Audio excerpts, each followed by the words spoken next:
Ready? Okay. So good afternoon, everybody. It's my great pleasure today to introduce here at the Center for Armenian Studies, Dr. Bogdan Pavlish, who's our Manoogian postdoctoral fellow in Armenian history. We're very grateful to the history department for playing host to Bogdan, and to the Manoogian Foundation to support his fellowship. Dr. Pavlish started his academic journey with an interest in social science and political theory at Kyiv-Mohyla Academy in Ukraine. And there he became interested in political theology that took him to medieval thinkers like Aquinas and the Aristotelian underpinnings of this political theology. Then moved on to do an MA in comparative history at Central European University, where he worked, among others, with our Michigan alum here, Professor Tiana Kristic. And here, this sort of directed him to the area of connected histories, and to discover a lot of links between Eastern Europe and the Middle East. But the decisive step into Armenian history really occurred only once he came to Northwestern University to do his PhD work. And here he discovered the enormous spectrum and ideas behind the missionary work of the Catholic Church, especially among Armenians in Eastern Europe. And that then led to his dissertation titled "Nothing Exotic About Ourselves: Trade, Migration, and Conversion in the Armenian Diaspora of Poland-Lithuania in the 17th Century." So, which is, I will admit, in a period that's very dear to me.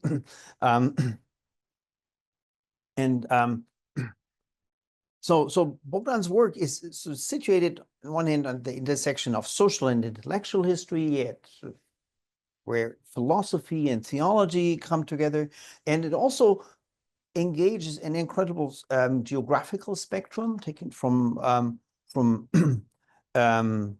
Rome to Lviv to New Julfa, or the papacy, the Polish-Lithuanian Commonwealth, the Ottoman Empire, the Safavids. So there's an area of interconnectedness and movement and exchange that we tend to overlook when we think too much of cultural entities that are sort of neatly bounded. And he's going to share a specific aspect of this, the encounters and interactions that are playing out in this, with his lecture, Diluted Wine Disguised Belief: Catholic Ethnography of the Armenian Rite in the Polish-Lithuanian Commonwealth. Please join me in welcoming Bogdan Pavlish. Yes. If you want to put that in your pocket, you can move around.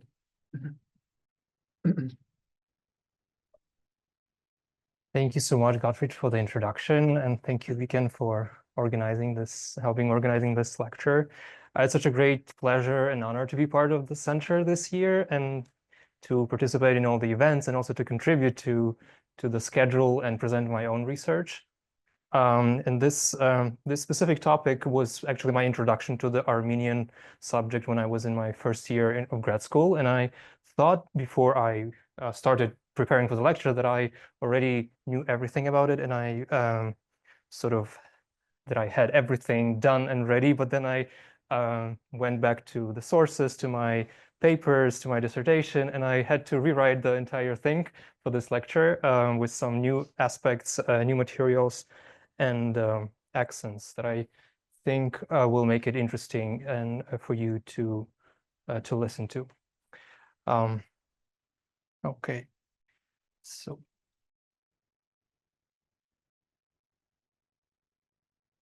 troubles with wine began from the very outset of the Catholic mission to Armenians in Poland-Lithuania in the mid-17th century.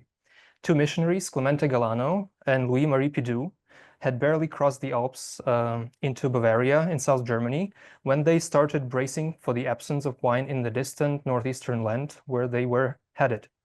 Writing to their superiors in Rome in November 1663, Galano admitted that he gave up wine, which was reportedly absent in Poland-Lithuania, in favor of beer, which he found, to his own surprise, quite tasty and good for his frail health.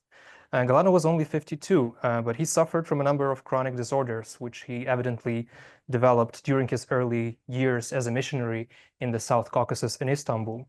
Back then, almost 2 decades earlier, he complained about strict Armenian fasts, which he had to observe along with Catholic ones, while living at the Armenian Patriarchate of Istanbul, where he taught theology and philosophy. It was not so much the prohibition of fish and oil as it was the prohibition of wine that bothered him the most in Armenian fasts, because, as he confessed, he had a stomach made of paper. One can only imagine how bad it was 2 decades later when he was traveling to Poland-Lithuania. In any case, the concern turned out to be unjustified. There was plenty of wine in the Polish-Lithuanian Commonwealth, especially at the residence of the Armenian Archbishop of Lviv, Mikołaj Torosovich.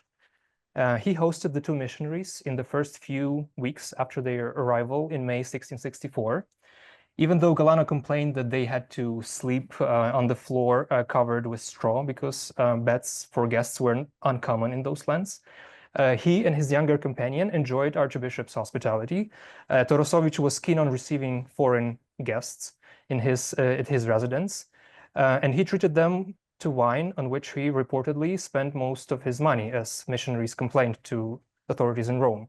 So we can even speculate with a considerable degree of certainty that what wines were served at the table of the Archbishop. At the time in Lviv, the most popular were sweet wines from neighboring Moldavia, Wallachia, and Hungary to the south of the Commonwealth here. But especially valuable were sweet wines from the Eastern Mediterranean. Given the importance of the mission undertaken by Galano and Pidou, Torosovich might have even treated them to Greek Malvasia or to Hungarian Tokaj, the most expensive wines on the market. It was, however, a different kind of wine that would soon preoccupy the missionaries. As they began to work towards the main goal of their mission in Poland-Lithuania, namely the union between local Armenians and the Catholic Church, they discovered the disturbing persistence of the issue of the Eucharistic chalice. Armenian priests and laypeople kept questioning the necessity and rationale behind missionaries' demands to add water to the wine consecrated in the chalice during the liturgy. The matter was seemingly insignificant, especially in the eyes of an observer uninvolved in the dispute or removed from its epicenter. For example, the Latin edition of the Armenian liturgy published in Rome in 1677 had only 3 words on this account, similiter paulorum aquae, also a little bit of water. This is how it is translated. And this is the whole sort of the matter of the dispute in liturgical terms. From the strictly liturgical perspective, the change didn't concern the consecration ritual, the so-called anaphora in the liturgy, the key part of the Mass, in which bread and wine turned into the body and blood of Jesus Christ. Instead, the admixture of water was supposed to be performed by a priest at the very beginning of the liturgy during the so-called introductory rites. And probably, I assume, I'm not sure about this, but it probably was supposed to be behind the closed curtain. The Armenian Church uses the curtain instead of other forms of separating the altar from the lay people. And it was probably during the moment when the curtain was closed. So overall, Catholic theology had surprisingly little to say about the mixed chalice, at least not until the 17th century, as I will show in this talk. When this issue was brought down from the Empyrean heights of Rome to the Polish-Lithuanian soil, it took on an enormous significance, both for local Armenians and for Catholic missionaries.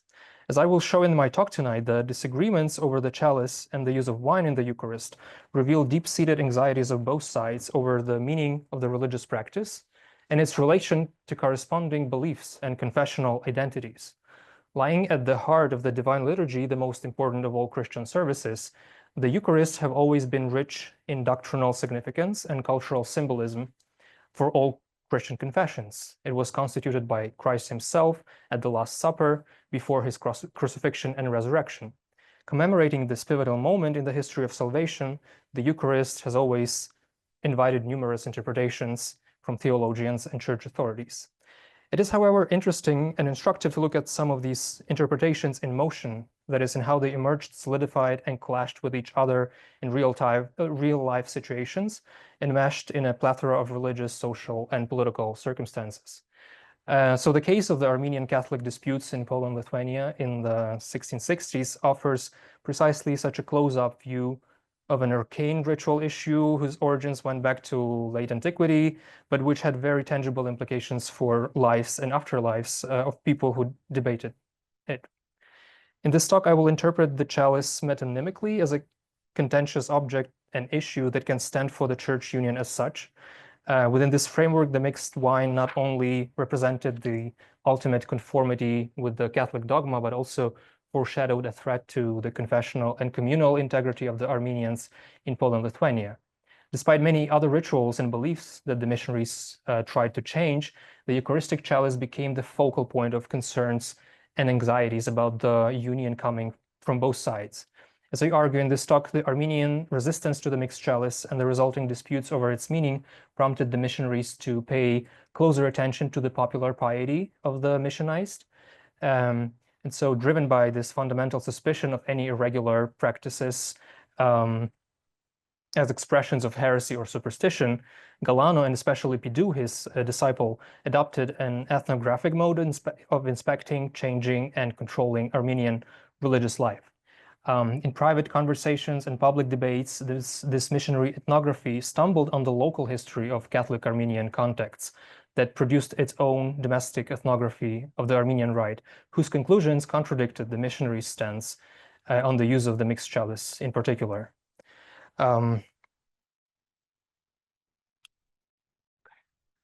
So in this research, I draw primarily on missionary reports that Galano and Pidou sent to Rome every 3 to 4 months, with detailed accounts of everything happening on the ground in Lviv and other places of Armenian presence in the Commonwealths.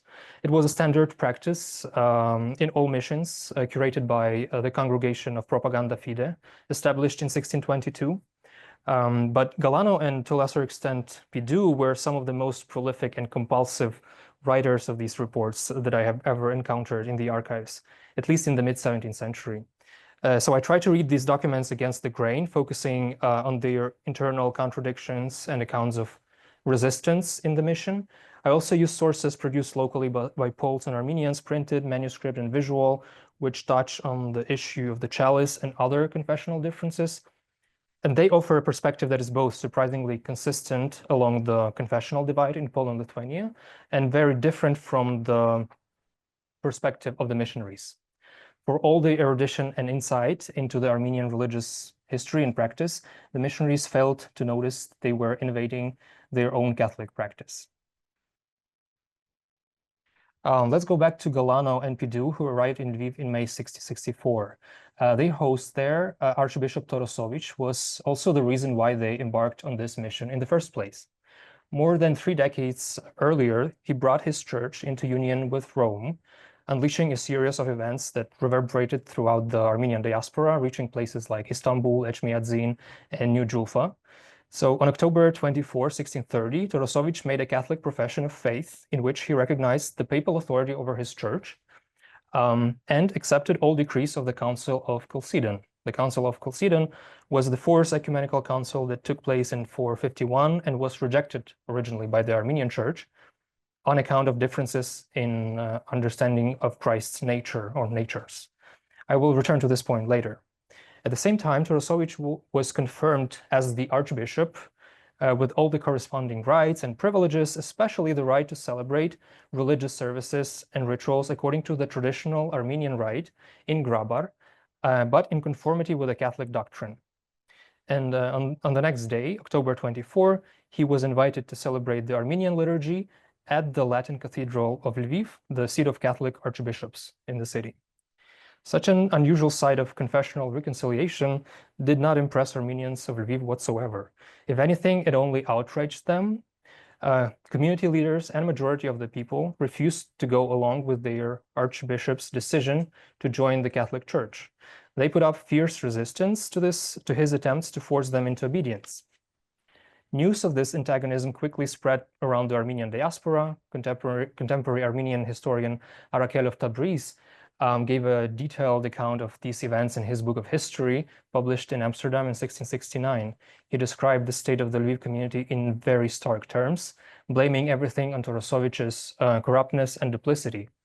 The internal strife, according to Arakel, was so bad that Armenians stopped attending their churches in Lviv, controlled by Torosovich, their archbishop. Instead, they were going to neighboring towns with Armenian churches, even for such occasions as weddings and funerals. This situation lasted for almost 2 decades, when in the early 1650s, a truce was negotiated through the intervention of Catholicos Philippos of Echmiadzin, the Patriarch of all Armenians. Even though Torosovich recognized the authority of Pope, he kept communicating with Echmiadzin, the mother see of the Armenian Church. It was really indispensable if he wanted to win back the Armenian community of Lviv, because the elders and the people saw the Catholicos as the only legitimate head of their church.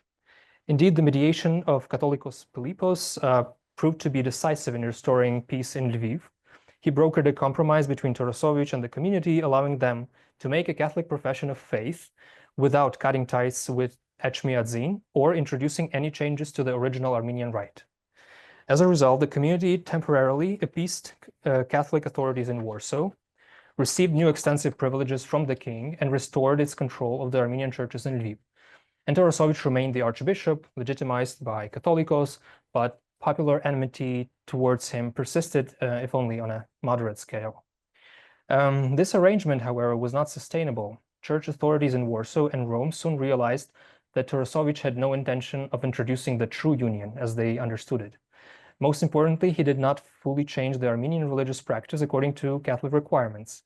A small part of the community, including Torosovich himself, did switch to the Catholic Armenian rite, but the overwhelming majority kept praying in the old way.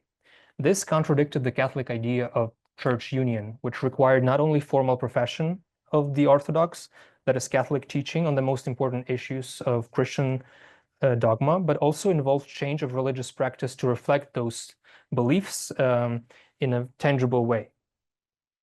So the notion of Rite played key part in this model of union.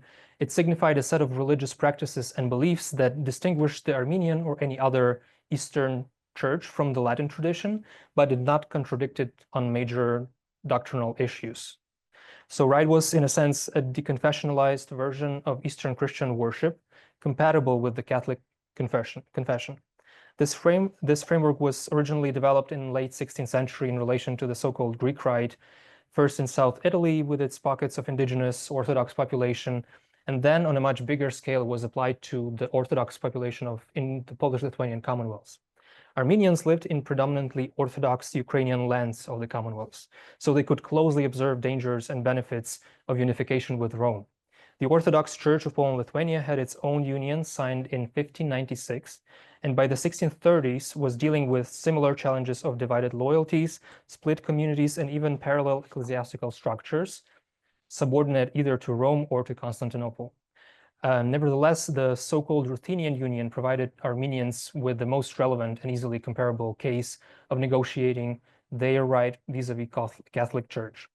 In the 1630s, Torosovich petitioned Propaganda Fide for permission to keep most distinct features of the Armenian rite intact, explicitly referring to the Ruthenian Union as a precedent. His request was denied, including the use of the unmixed chalice, which topped the list of the contested practices discussed by cardinals in Rome. Different histories of relations with the Catholic Church prevented an easy correspondence between the Armenian and Greek unions.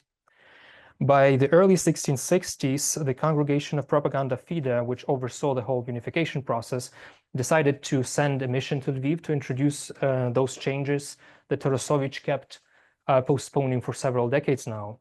The mission was led by Clemente Galano, who at the time was quite well known in Catholic Europe as an expert on Armenian history and theology. Apart from his early experience as a missionary in Georgia and Istanbul, he was famous for his 3-volume work titled Conciliationis Ecclesiae Armeniae cum Romana, Reconciliation of the Armenian and Roman Churches. It was a bilingual, as you can see, Latin and Armenian publication on the history of confessional relations between the two churches, based on a wide range of sources, Latin, Greek, and Armenian. And this treatise served Galano and his companion Pidu as a textbook on all controversial issues that they would encounter in the mission. Their goal in Poland-Lithuania was twofold. First, it was to change the Armenian liturgy and other religious practices so that they reflect the correct Orthodox teaching of the Catholic Church. Second, it was to establish a pontifical college for Armenians, to train new priests in the corrected Catholic Armenian curriculum. These two things were supposed to result in the perfect union of the two churches, and establishing the college proved to be easier than changing the rite. In fact, the first students of the missionaries coming from different places in Poland-Lithuania, in the Crimea, in the Ottoman Empire, helped them get rid of what they saw as heresies and superstitions in the Armenian rite. This often involved reading through Armenian manuscripts and blotting out or marking places that contradicted, even implicitly, key articles of the Catholic faith. In one of his reports from Lviv, Galano lamented Armenians' attachment to their old manuscripts, full of, I quote, errors and fables, end of quote, which would have been so much easier to counteract with the printing press. But Propaganda Fide never allowed to open a printing press in Lviv, demanding instead that all works should be sent to Rome for publication and doctrinal control. The list of the things that Galano and his collaborators were trying to change was quite extensive. The mixed chalice was one of the top priorities. Equally important was the commemoration of Pope during the liturgy in high voice instead of the commemoration of Catholicos of Echmiadzin. Another contentious issue was the liturgical hymn called Trisagion, or the cherubic hymn. Galano wanted to get rid of the phrase, "Who was crucified for us?" It's like the ending of this hymn. In Armenian, it sounds like Vor Hachetsar Vasenmer, which for him, for missionaries, implied suffering and death of all 3 persons of the Trinity, not just Christ. So they were really scrupulous about these things. Several other changes concerned the liturgy, including the Nicene Creed and the exact moments when it was appropriate to kneel during the liturgy, because it was also very important to sort of identify when are the most important moments in the liturgy. Another set of innovations involved the removal of any mentions of Armenian patriarchs, theologians, and other religious figures considered as monophysites by the Catholic Church. Galano was especially bent on extirpating any references to Hovhannes Odznetsi, Armenian Catholicos and theologian of the 8th century, who, according to Galano, completed the schism between the two churches. One of the main charges against Odznetsi was that he introduced the unmixed chalice, or anapak bajak in Armenian, as the ultimate expression of the monophysite heresy in Armenian Church. To Galano's credit, he realized that these were contentious issues that required time and caution to avoid public backlash. For the first few months in Lviv, he even pretended not to see those errors in the Armenian liturgy and other services, and not to anger Archbishop Torosovich and people and other Armenians in the city. Instead, he held recurrent secret meetings with different factions of the Armenian elites, trying to pit them against each other and eventually agree on individual changes. In this way, in September 1664, the commemoration of Pope was introduced in all Armenian churches of the city. Even more elaborate operation of secret negotiations and public propaganda was required to introduce the mixed chalice. Finally, in January 1665, Torosovich had no choice but to order all Armenian priests to celebrate the liturgy with the diluted wine. After some initial resistance, the archbishop threatened the disobedient priests with expulsion from the diocese and persuaded everyone to go along with his order. Despite this relatively smooth change in Lviv, Armenian lay people kept questioning the necessity of this innovation. Quite surprisingly, they found allies among some local Catholic clerics who, in private conversations, claimed that the mixed chalice was not essential for the union between the two churches. Later that same year, 1665, one of the clerics of the Latin cathedral in Lviv told an Armenian community leader in a private conversation that celebrating the Eucharist with the pure wine didn't contradict the Catholic teaching. The news of this conversation alarmed the missionaries, so they advised Torosovich, the archbishop, to write an official response with a detailed justification of the mixed chalice, and it was based on Galano's arguments in his treatise Consiliationis. And Torosovich produced a written note in which he argued that the Armenian unmixed chalice was not only against the apostolic tradition upheld by the Catholic Church, but also directly contradicted the Orthodox teaching about Christ's two natures, the divine and the human. The latter argument was the most consequential and drew on the Armenian interpretation of the chalice as it was codified by Hovhannes Oznetsi in the 8th century at the Council of Manaskert. Torosovich's response with references to Armenian authorities, probably supplied by Galano, made a strong impression on the doubting cleric and the entire Catholic establishment of the city. So the issue was resolved, at least in Lviv. But this momentary confrontation in many respects prefigured a much more heated debate about the meaning of the chalice. This is a very interesting example of one of the arguments that Galano used in his sort of public campaign for the mixed chalice. And here you can see how he twists the original meaning of the Armenian. This is the Armenian sort of history that he just, this is from the manuscript, and this is his translation where he adds one word, amplius, no longer, and it makes it look like Oznetsi introduced the mixed chalice, not that he just codified it, because the original Armenian says that Oznetsi only codified the practice, that it became law. And in Galano's translation, it sounds as if he just introduced it for the first time. So this is just one small example of his, yeah. So the similar debate broke out in Kamianets-Podilskyi. This is the map of the city. Located in the far south of the Commonwealth, close to the border with the Ottoman Empire, Kamianets was one of the most important military strongholds and had one of the largest Armenian communities in the Commonwealth, and which wielded a lot of influence in the city, along with other two communities. So these circumstances, along with the volatile political and military situation, enabled the local community to resist the missionaries for more than 2 years. And finally, in summer 1666, after the recent death of Galano, his student, Louis-Marie Pidou, decided to visit Kamianets with a kind of missionary expedition. It was officially led by Archbishop Torosovich as a pastoral visit to one of his most important communities. But the introduction of the liturgical changes was the #1 priority. On the very first day of the visitation, a big argument broke out about the chalice. When Torosovich ordered local priests to celebrate the divine liturgy with the diluted wine, they immediately went to their elders and complained about the violation of their rights and privileges. The community refused to accept this innovation and accused Torosovich of violating their freedom of religion guaranteed by royal privileges. After the initial rather strong pushback, Torosovich agreed to postpone this order. In a few days, the argument resumed, this time with the more solid theological arguments. To Pidou's surprise, the locals returned with Catholic arguments against the mixed Catholic chalice. So they brought with them a printed edition of the Armenian liturgy translated into Latin by Polish Catholic cleric Andrzej Lubelczyk in the late 1540s. Lubelczyk was a canon of the Catholic Cathedral in Lviv and published Latin translations of the Armenian rituals, the Divine Liturgy, and there is another one for the baptism. In both cases, the translation was a product of his close collaboration with a local Armenian monk, his name is Martin Vartan, who also explained to Lubelczyk those parts of the rituals that differed from the Catholic practice. So this linguistic cooperation between the Polish cleric and Armenian monk must have also shaped the interpretation of the unmixed chalice in this book.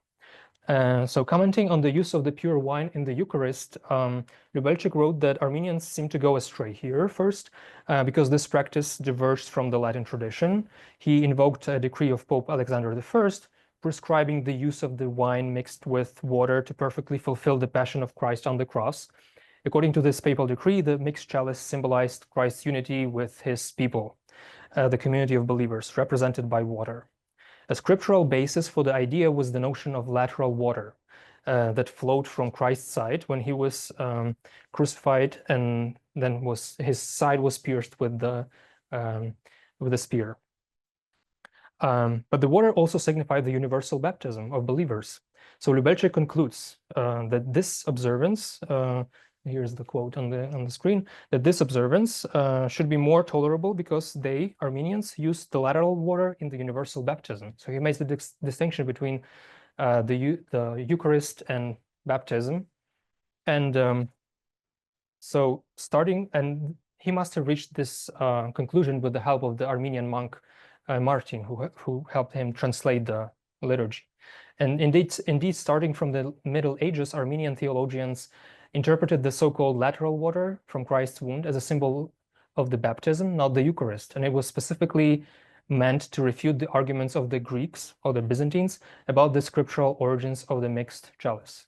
And in early modern period, especially in Poland-Lithuania, this interpretation received a very interesting iconographic expression in Armenian art. This is the first time I've ever seen this type of representation of the crucifixion, where you can see two streams, one going into the chalice, which is supposed to represent blood, the other one going into sort of some other weird vessel, which is water, probably representing, maybe this is like a baptismal font. So water is for the baptism, blood is for the chalice. So this is the direct sort of iconographic response, sort of defense of the unmixed chalice of the Armenian Church.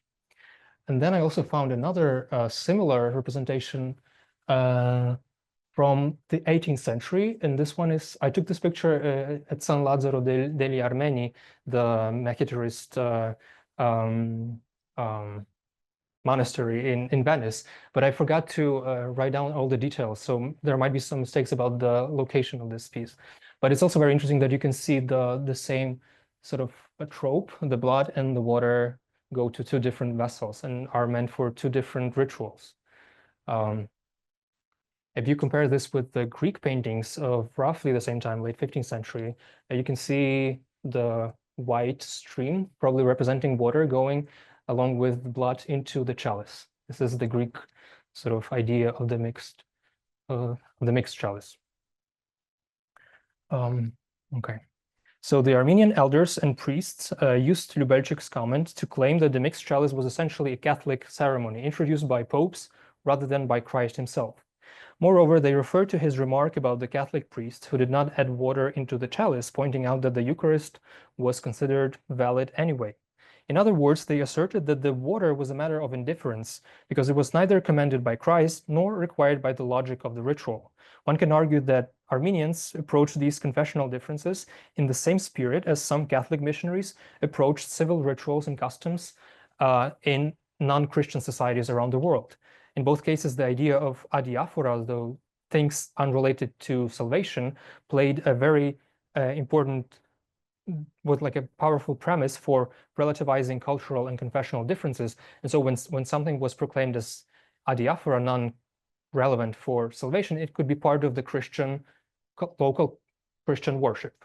It wasn't considered as something related to doctrine or teaching of the church. However, in stark contrast to foreign cultures of China or India, where this idea was often invoked, it was much harder to claim the same status of adiaphora for a very familiar Christian practice debated by theologians for centuries. And here we should go back a little bit in history and try to situate this dispute in a wider historical context. So the Armenian Church is the only church that uses the pure wine in the Eucharist. As Nina Garsoyan shown, this practice drew criticism of all neighboring churches, including the Byzantine, the Georgian, the Syriac, from the early Middle Ages onward. So where did it come from, and why the Armenian Church was so attached to this practice? There are two answers to this set of questions. One is the simple one, the other was the complex. So I will start with the simple one, also offered by Nina Garsoyan. And she argues that ultimately the Armenian unmixed chalice had its cultural origins in the everyday practice of drinking wine undiluted, as was common in the Persianate world to which Armenia belonged in late antiquity. The rest of the Christian world, however, was under the influence of the Mediterranean culture, in which wine was consumed only mixed with water. In fact, it was considered an affront to civility to drink pure wine, as the Persians did, the big other of the classical Greece and Rome. Greeks were especially keen on mixing wine. They even had a special word for it, krasis, and a vessel for diluting wine called krater. You can see here. You can also see a lot of these kraters along with other two vessels on expositions in museums, where you can see that one vessel for water, one for wine, and another one for mixing them together. So you can see the importance of the practice in this material remains. So no wonder the Orthodox Church dilutes wine twice during the liturgy. There is another sort of addition of water before the communion when the water is warm. And it's in order to signify the transformation of wine into the blood of Jesus Christ. The complex explanation of the Armenian pure chalice is probably too complicated to offer here in all detail, but as many other issues of Christian belief and practice, it goes down to Christology, namely the teaching about Christ's nature and relationship between his divinity and humanity. So the incarnation is the central tenet of Christianity, and it posits that God became man in the person of Jesus Christ in order to save the world. This much has been agreed on by all major churches, but the exact details and implications of the incarnation were always disputed. In the first several centuries of Christianity, the key issue was how the two natures in Christ's person related to each other and what it meant for the human salvation. The Fourth Ecumenical Council at Chalcedon in 451 declared the Diophysite interpretation of the incarnation as a dogma, claiming that the divine and the human nature coexisted in Christ's person, in one person, in perfect unity, without confusion, without change, without separation, and without division. By the same token, the Chalcedonian Council anathemized anyone who believed otherwise, especially the Monophysites, who gave preference for either Christ's divinity or humanity. The Diophysite doctrine was accepted by the Byzantines and the Latins, but it was rejected by Oriental churches, including the Armenian Church, which was not even properly represented at the council. So at the two councils of Dvin in the 6th century, Armenians officially rejected the two-nature doctrine, instead adopting the Miaphysite interpretation, according to which Christ's humanity and divinity merged and made up one single nature. The Byzantines and the Latins would consider this as a version of the Monophysite heresy. In fact, with its Miaphysite interpretation of the incarnation, the Armenian Church was trying to avoid both extremes of contemporary Christology, namely the radical dualism that was represented by Nestorians, and also the radical monophysitism, which was represented by Eutychus. And so they were trying to find the middle way, but also sort of in disconnection from the church in Constantinople, and they came up with their own version of, which is basically I see as a Diophysite teaching, but sort of in a Miaphysite formulation. In any case, this disagreement over the arcane details of Christology became the single most important divide between the Armenian Church and the churches of Constantinople and Rome. So when the issue of the Eucharistic chalice came up for the first time at the turn of the 8th century, it was inevitably cast in Christological terms, even though most likely it had nothing to do with this debate originally. Again, as with the natures of Christ, the Armenian Church codified and justified its use of the unmixed chalice in response to the pressure of Constantinople, which in 692 at the so-called Council in Trullo expressly condemned the celebration of the Eucharist with the pure wine. And this accusation was directly targeted at the Armenians. And in 719 and 726, Catholicos Hovhannes-Odzhnitsi made the unmixed chalice, or napak bajak, the canonical practice of the Armenian Church. He also provided the first doctrinal justification of it by tying its meaning to the belief in the incorruptibility of Christ's body and blood. The same explanation was applied to the use of the unleavened bread, which was also part of the Armenian tradition. And in this framework, water and yeast were seen as agents of corruption. Again, as with the Christ's divinity, most churches agreed that Christ's body was incorruptible, especially after the resurrection. But what was debated was his ability to have human passions, to be tempted by sin, and to feel pain and suffer death on the cross. So this was the main issue at stake in the controversy over the incorruptibility. As Nina Garsoyan and Benedetta Contin have shown, Odzhnitsi did not take a definitive stance on this issue. So it's a very similar situation to the Monophysite sort of interpretation of Christology, that Armenian hierarchs were trying to find the middle way between the extremes of so-called Julianists who claimed that Christ didn't actually suffer and all his sort of visible signs of suffering were just appearances. So that was the reason why the Armenian Church adopted this interpretation of the unmixed chalice. In this regard, this interpretation of the Eucharistic bread and wine was rather accidental, and the practice itself was much older and more established than the complicated beliefs that came to justify it later. Hovhannes-Odzhnitsi did not fully endorse the extreme monophysite ideas. Nevertheless, this argument about the incorruptibility as the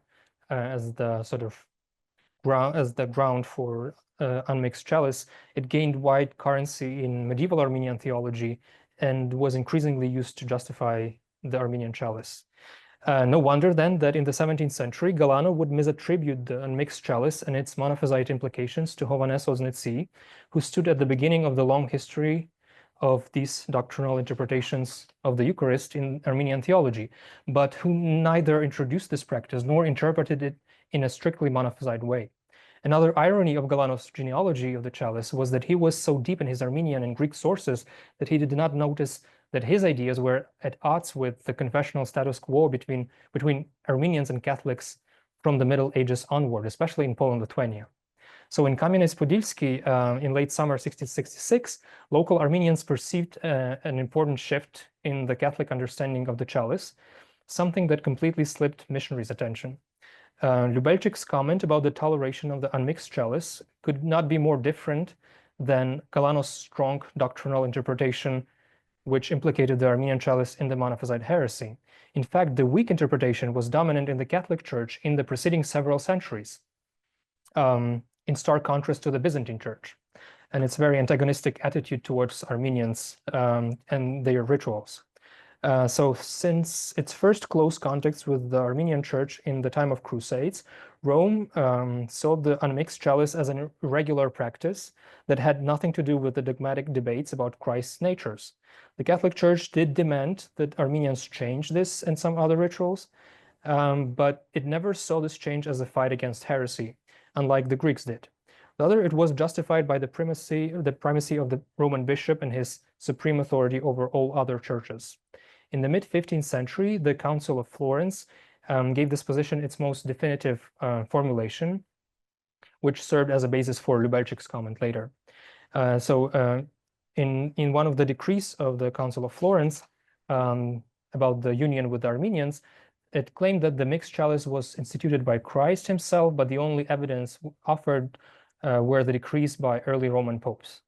Armenians were requested to conform with all other churches, especially the Latin and the Greek one, because, I quote, "it seems very unfitting that any other region should differ from this universal and reasonable observance," end of quote. So again, there is no mention of any debates about Christ's nature or incorruptibility of his body and blood. This shift towards the dogmatic interpretation in the Catholic Church seemed to happen only in the 17th century in direct relation to the Armenians of Poland-Lithuania. When Archbishop Torosovich came to Rome in the early 1630s to sort of renegotiate his union, he petitioned Propaganda Fide for a more flexible Ruthenian version of the liturgical reform. He wanted to keep the Armenian calendar intact and some ceremonies, including the chalice. However, the Roman Inquisition, which actually made the decision, denied Tarasovich's request, tying the unmixed chalice to ancient Christological beliefs and, quite surprisingly, to recent confessional divides in post-Reformation Europe. In particular, the Armenian chalice was labeled as monophysite and dangerously similar to the Protestant usage of pure wine in their reinvented Eucharist. Some Protestant churches did get rid of the mixed chalice as a part of their sort of wider attempt to simplify the liturgical life. But in their case, this change didn't seem to have anything to do with Christological beliefs. So it was only when the ancient Armenian practice was considered in the light of the recent Protestant threat that this previously harmless observance took on a heretical significance. Given the spread of different Protestant confessions in Poland-Lithuania, the Armenians were ordered to use the mixed chalice, the Catholic one, to avoid any confusion with the Protestant ritual that might harm the Catholic cause in the Commonwealth. This ruling, however, did not have much effect on Catholic-Armenian relations on the ground. Catholic clergy in Lviv and Kamianets kept tolerating the unmixed chalice of the Armenian Church, seeing it as a largely innocent oddity, not unlike Lubelczyk did. When in Kamianets, Pidu asked local Polish clerics to keep an eye on Armenians in his absence, he had to remind them first that mixing wine with water was indispensable in the Latin Rite as well. This was not self-evident to the perplexed priests in the far east of European Catholicism. So the dispute in Kamianets pointed to this change in Catholic treatment of the chalice without clearly articulating it. The Armenians quite reasonably employed Lubelczyk's cultural argument in response to missionaries' Christological interpretations.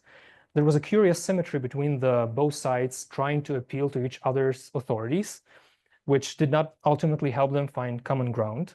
So Pidu didn't trust the opinion of an obscure Polish cleric, and Armenians of Kamianets didn't even want to listen to the evidence from Galano's works. Despite his extensive use of Armenian sources, they called the treatise an invention of the Latins.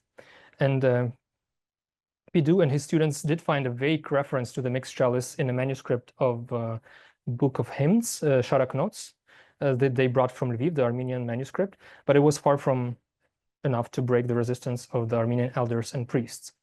So there was little Pidu could do to change their minds, and dispute had to be taken to the royal court. The Armenian community complained that the liturgical changes violated their freedom of religion, whereas Pidu argued that these were absolutely necessary elements of the union accepted by all other communities in the Commonwealth but this one. So both sides sent their delegations to Warsaw to debate these issues in the presence of the Polish-Lithuanian authorities. The Catholic camp was represented by an Armenian student of the missionaries, Grzegorz Balzamowicz, who was regarded a good Catholic and well-versed in confessional polemics. His mission to Warsaw proved to be a huge success. In the presence of Queen Marie Louis Gonzaga, papal nuncio, and some other dignitaries, he successfully argued for the liturgical corrections in disputations with the delegation of the Armenian elders. For obvious reasons, the audience in Warsaw was much more receptive to Catholic arguments than the Armenians in Kamianets. And Balzamowicz returned with letters from the authorities demanding that the Kamianets community accept all the necessary corrections, especially the mixed chalice. So the Armenian clergy obeyed the order. Following Sunday, October 1st, 1666, they celebrated the Divine Liturgy with the diluted wine for the first time. So by the same token, the church union was technically completed. This success, however, was quite uncertain. After returning to Lviv, Pidu became skeptical of the sincerity with which Armenians in Kamianets and other places received the Catholic version of their rite. It was ultimately the work of the native clergy, trained by the missionaries, that brought about the confessional change in the Armenian Church of Poland-Lithuania over the next several decades. When Pidu returned to Kamianets 11 years later, in 1677, he found one of his former students in a very peculiar confessional situation. So the city was under the Ottoman occupation for almost 5 years now, and most of the local population either left for Poland-Lithuania or were displaced into the Ottoman Empire. Armenian priest and alumnus of the missionaries, Simeon Gabrielovich, however, stayed behind. And despite the resistance of some Armenian newcomers from the Ottoman Empire, he served the Catholic Armenian Rite, professing, as Pidu writes, professing two natures in Christ with the two liquids of wine and water in the holy sacrifice of the Mass. So the mixed chalice became the key indicator of the Catholic Armenian orthodoxy, and Pidu didn't fail to emphasize this.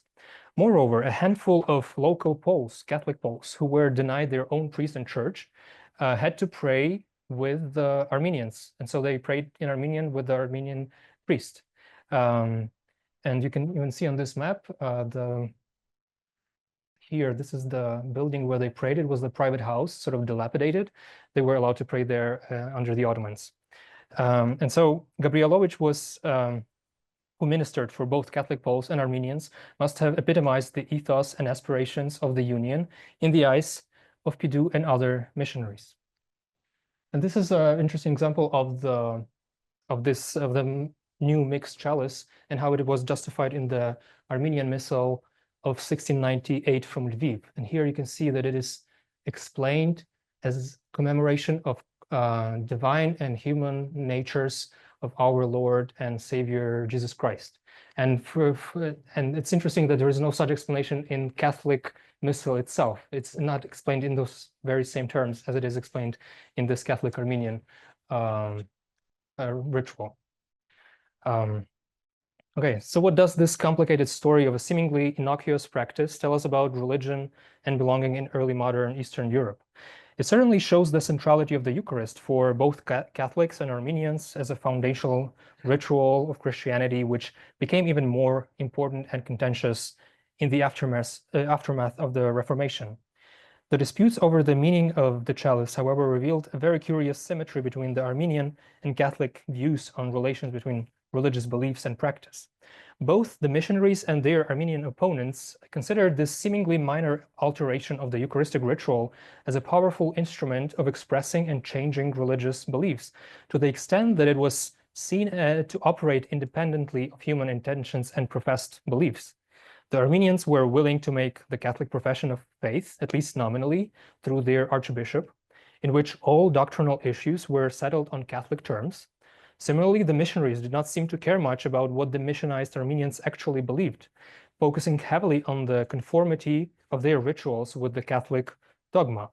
Both sides, in other words, attached much more significance to outward piety than inward confession. On the one hand, this disposition was partly caused by mutual distrust between the missionaries and Armenian elites, and this prompted the missionaries to find a tangible expression of this complex Christological belief and debate and use it as a yardstick of orthodoxy that they could sort of control, monitor, and enforce.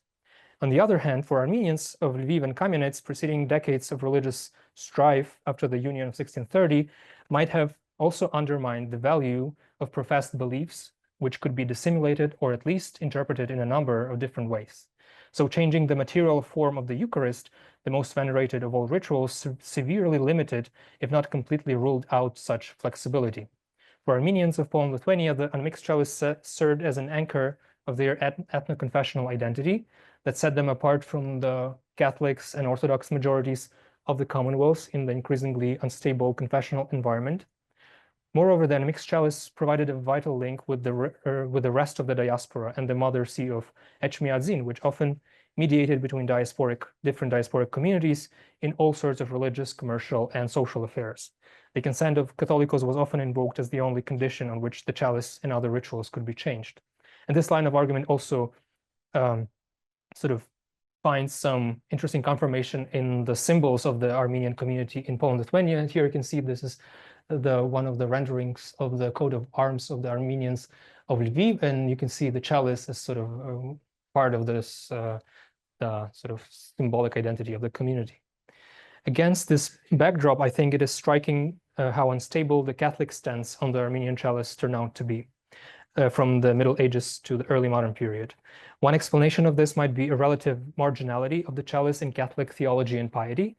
From roughly the 13th century, the chalice was gradually withdrawn from lay people and was reserved only for clergy.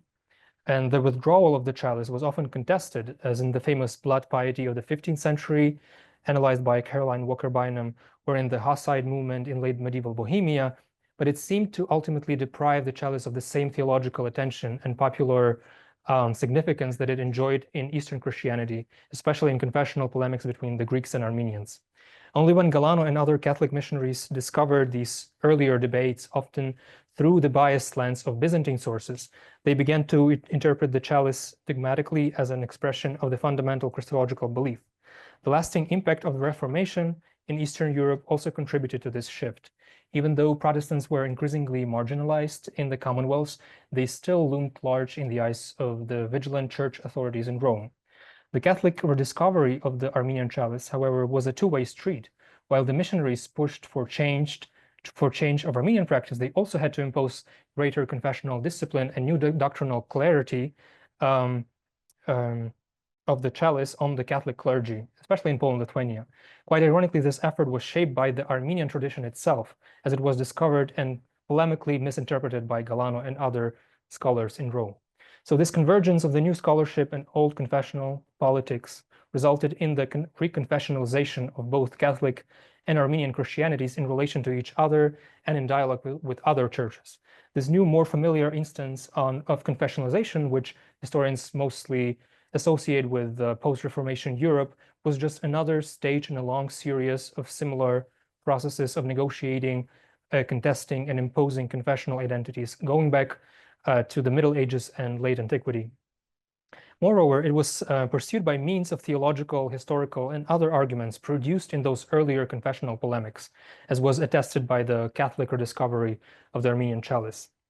In the mid-18th century, Mechiterist fathers, members of the Catholic Armenian order, would eventually revisit the unmixed chalice and some other practices as perfectly consistent with the Catholic teaching. So, in the end of the day, the less informed position of Polish-Lithuanian clerics like Lubelczyk proved to be more tolerant and far-sighted than the erudite and ever-vigilant approach of Galano and Pidu. I guess sometimes too much history can do more harm than help, obscuring the difference between the things that are essential and those that are not. And before I fall into the same trap, I will stop here. Thank you.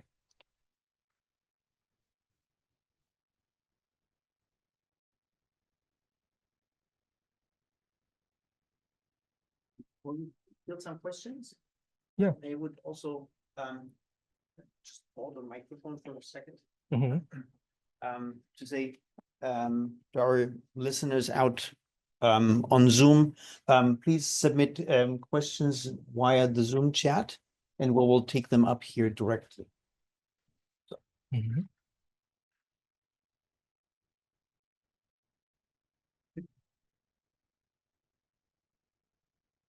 Yes.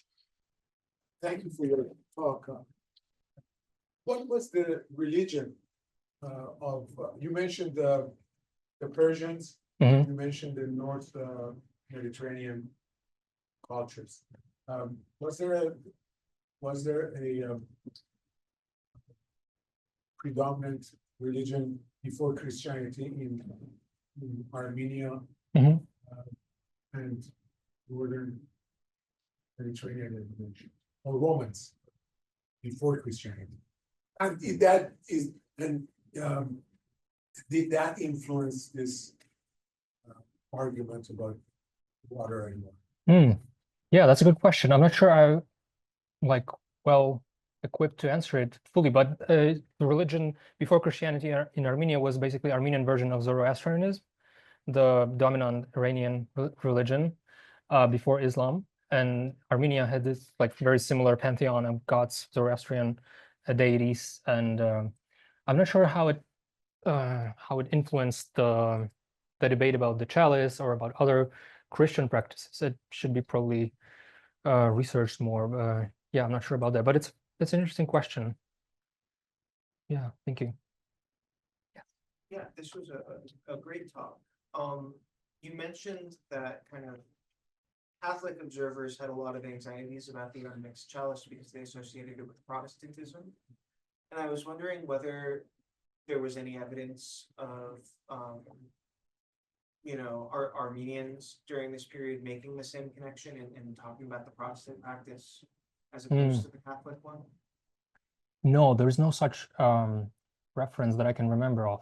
But I remember reading some of the reports of local Polish-Lithuanian Protestants going to Armenian churches and trying to sort of find some similarities between the Protestant and Armenian rite to prove themselves right in defense against Catholic accusations or something like this. I'm not sure if chalice would figure in those attempts, because chalice, like especially mixing water with wine, is such a sort of obscure thing. It sometimes, I think, it happens behind the closed curtain, if it happens at all. And so they might have a hard time just recognizing this. But there were such attempts. There was a very interesting, when the Armenians, with the Mecheterist fathers, the Armenian Catholic Armenian order in the 18th century was arguing against this innovation of the chalice. They were referring to the Catholic arguments that this practice reminds the Protestant practice as very offensive. They were like, they are comparing us with these heretics that we are not, and that's why we should defend our rituals, especially the chalice, against this accusation that this is a Protestant, sort of Protestant looking or implicitly Protestant practice. So there was this change. Yeah.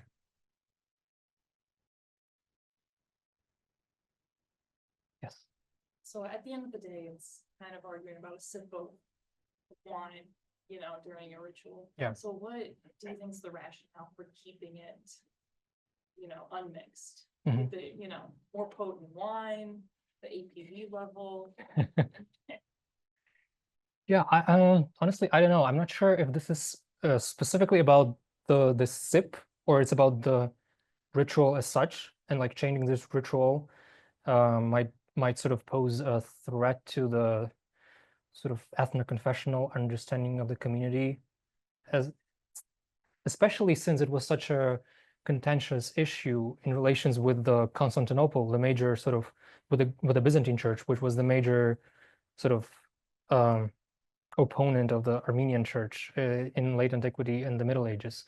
I think there is something to do with this opposition to the Byzantines, because it also shows on the level of unleavened bread, because Armenians also use unleavened bread, and the Byzantine Church uses leavened bread and mixed chalice. So when you combine those two, you can sort of also come up with these arguments about incorruptibility of the Christ's body and blood, but also about the natures of Christ.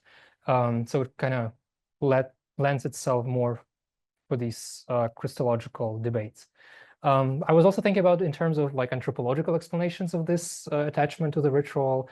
I don't know, I really like René Girard and his interpretation of sort of ritual as a sort of outlet for conflicts and violence within the community, and sort of applying this argument to this material, it would mean that sort of changing even such a small thing in the ritual, especially diluting wine, it's like, especially the meaning of it is like it makes it less powerful, less potent, right? It might sort of threaten the sort of the social fabric of the community. Yeah, I think there's also this kind of linguistic understanding of the unmixed chalice in Armenian Church, because in Armenian it means anapak, which is sort of incorruptible, and when you add water, you make it corruptible, which is not a very good word to use, right? So there's this number of dichotomies that probably developed kind of accidentally over time, but then sort of accumulated and were just explored for the first time on such a scale in the 17th century, when all these new Greek and Armenian sources were introduced into Catholic thinking for the first time. Yeah, online question. I can Mhm. just insert that. Yeah. So this comes from Cesare Santos. Many thanks. Great talk. As far as the Ottoman Empire is concerned, there are many cases of crypto-Armenian Catholic prelates asking to be excused from publicly, i.e., in front of the other clergy behind the curtain, mixing water with wine in the chalice, so as not to be discovered as Catholics, as long as they do it in secret, probably before it's sentenced. Yeah. Does this issue also arise in Poland? No, there's no such issue in Poland, probably because this thing was introduced sort of from sort of centrally by the missionaries through the training of the new priests at this pontifical college. But those cases from the Ottoman Empire, yes, I also encountered them at the archive of the Inquisition, where they were writing to the Inquisition if they can do this, and Inquisition would normally sort of forbade them from doing this, but it doesn't mean that they didn't do this in practice. So yeah, but this is a very, very good example how sort of important and still persistent this issue was. Those petitions from the Catholic Armenian priests from the Ottoman Empire, I think they date to the early 18th century, sometime in 18th century. So it was still a major issue, and they were trying to sort of maneuver between the Roman authorities and the local Armenians who didn't really like the mixed wine in their Eucharist. So I'm not a historian, I might be mixing up a bit of figures, but if I'm not mistaken, the period that we are discussing is right after Shah Abbas's deportations, right? So the deportations to Hungary of the villages and Etchmiadzin itself was a very vulnerable state. So this would be you mentioned it times that there was connection with Etchmiadzin, they were in touch. There was communications. Yeah. It takes it all. And we're tying up to the previous question. Using water, diluting, whether this. Yeah, that's a good question. I'm not sure if I can answer it fully, but I know that, for example, Catholicos Philippos, who was one of the major mediators in those debates, he was one of the first Catholicoi who started rebuilding Etchmiadzin as a really powerful center of Armenian Christianity in those in mid 17th century. So he was a very powerful figure also in the eyes of the Armenians around the world. The missionaries often complained that Armenians regard him as a saint because they have his like images and they almost venerate him as a saint. So he was very, very big authority in diaspora. And in this regard, he wielded a lot of influence on these issues. But he was also willing to sort of negotiate, and he allowed the Armenians to accept the union, but not on the Catholic terms, but sort of on Armenian terms. But the relationship with the Etchmiadzin was very important for the Armenians in Poland-Lithuania, and they were trying to keep it until the last moment.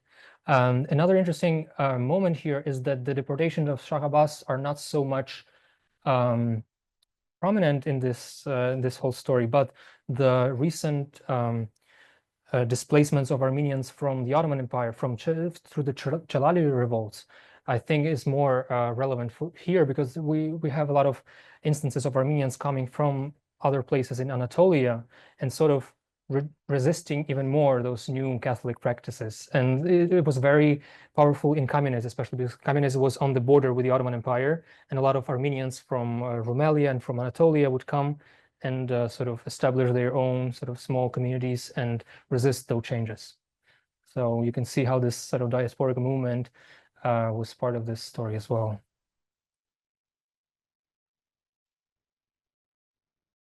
I have a question. Yes. And I may just missed something there. You mentioned in your conclusion the comparison with the position that Lubelczyk had taken.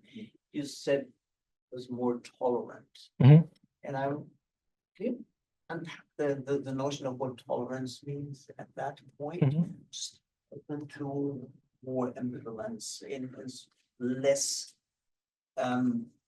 restrictive, or where does it go?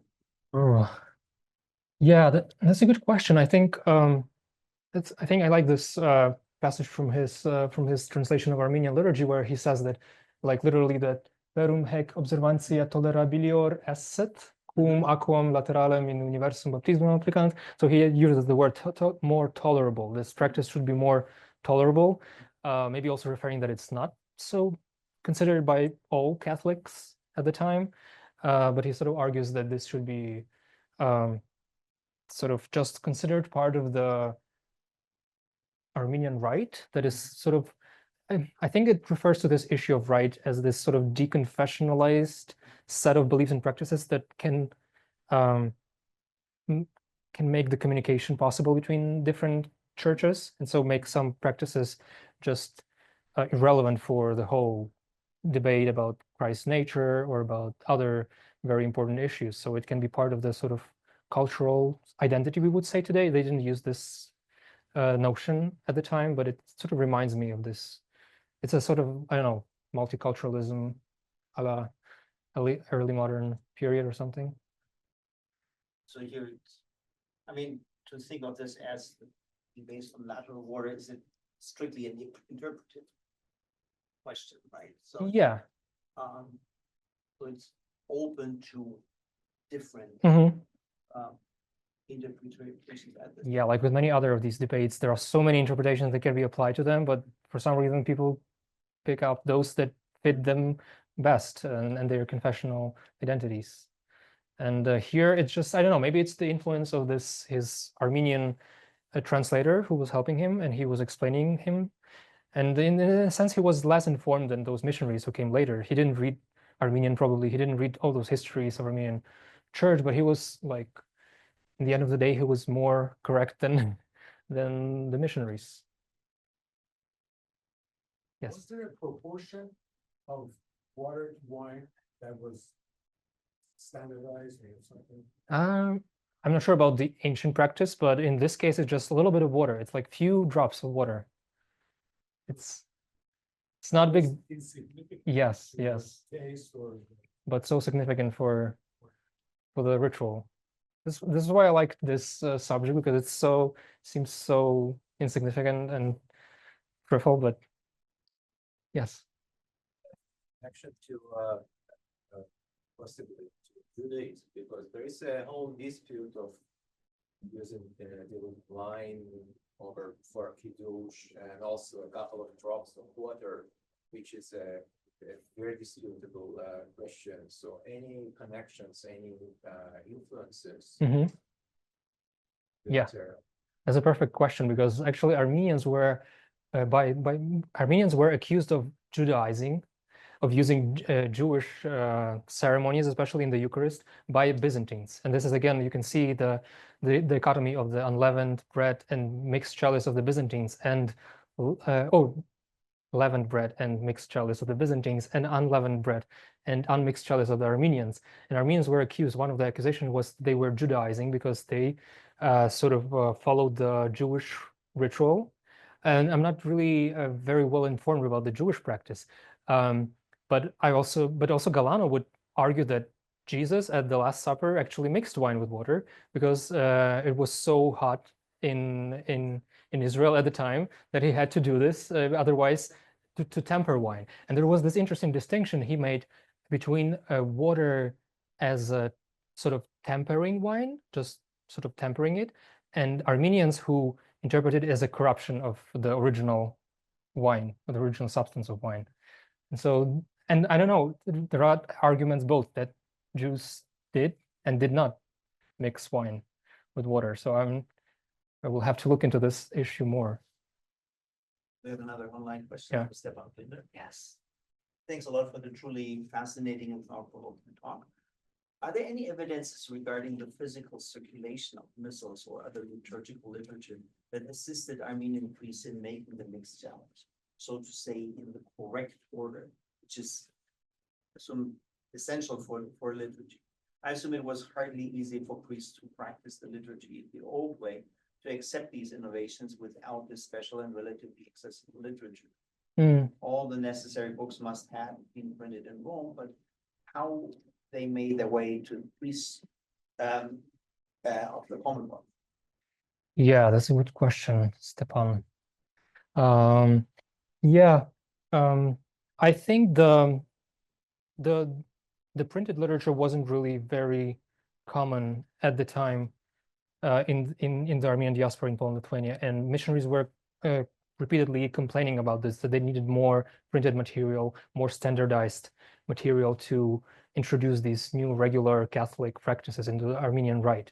And so instead they would correct old manuscripts, and sometimes it will involve tearing pages even, if it wasn't like a very valuable manuscript. But they would usually just blot out some things or write something on the margins. I assume that was the way in the first year, like first decades of this new Catholic Armenian Rite they were doing. But then they started also producing their own manuscripts with the corrected liturgy, as I showed here.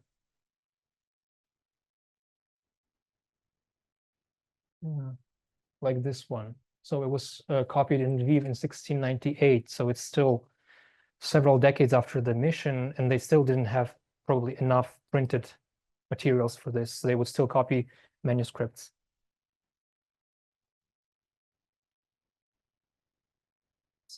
Yes. About the role of Protestants in ethnicity, because of their obvious, at least initial affinity, in terms of their take on the ritual. Obviously, with the Catholic Church, you have a centralized missionary operation. In which forms of, in which institutional framework would Protestants also be missionizing, when if they do? And I'm thinking of the way, obviously, certain Protestant ideas got into Constantinople and were, for instance, picked up by the patriarch there. You know that. So, different level, we have Protestants translating the Bible into Turkish around the same time, as obviously a missionary effort. But can you talk about sort of how, in which way they're present and active in these debates? Yeah, that's a very good question. The only case I know is this one Protestant cleric going to the Armenian Mass in Lviv and sort of observing and trying to draw some parallels with the Protestant worship. But as far as I know, he wasn't actively missionizing. I don't think What's he doing otherwise? Maybe he was like just gathering material for anti-Catholic some publication or something like that. I don't think Armenians would be. I'm not sure Armenians would be the primary target of these Protestant missionaries. Protestantism had a very sort of distinct social and geographical spread in Poland-Lithuania. Calvinism was very popular among the nobility of the Lithuanian part of the Commonwealth, and Lutheranism was popular among the town sort of burghers of Royal Prussia, which was also part of the Commonwealth, and so they might have made some attempts to missionize beyond those parts, but I think in the east of the Commonwealth, where the Orthodox and Armenians live, they didn't really go that far. There was an attempt to spread Protestantism through the cooperation between Orthodox. Well, it wasn't the missionary enterprise; it was just a cooperation between the Orthodox elites and in Protestant elites in the Commonwealth against the Catholics. That was the case, but that was more on the level of like big princes and very well-to-do nobility. Yeah, but by this time, there's no active Protestant activity in the Commonwealth, as far as I know, and it doesn't really show up in the documents